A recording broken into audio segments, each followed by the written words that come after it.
I have taken care of tuberculosis patients for 40 years. I have never gotten tuberculosis. Why is that?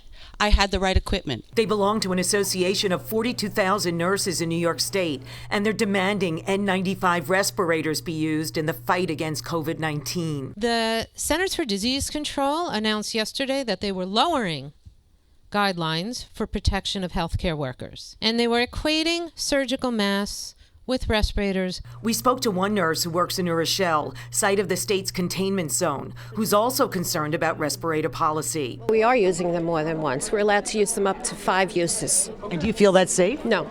The president of the local EMTs union compared the concern about hospital environments to workers who toiled at ground zero post 9/11. But back then, the federal government told us that the air we breathe was fine. When 2 weeks ago, they told us that respirators was what required.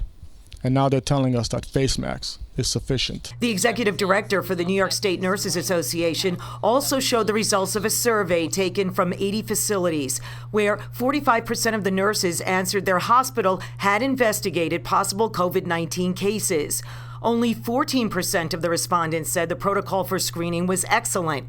36% said it was inadequate. We need this number to be 100%. Smack in the middle of the nurses' press conference, we received notification that the World Health Organization has now declared the spread of COVID-19 a pandemic.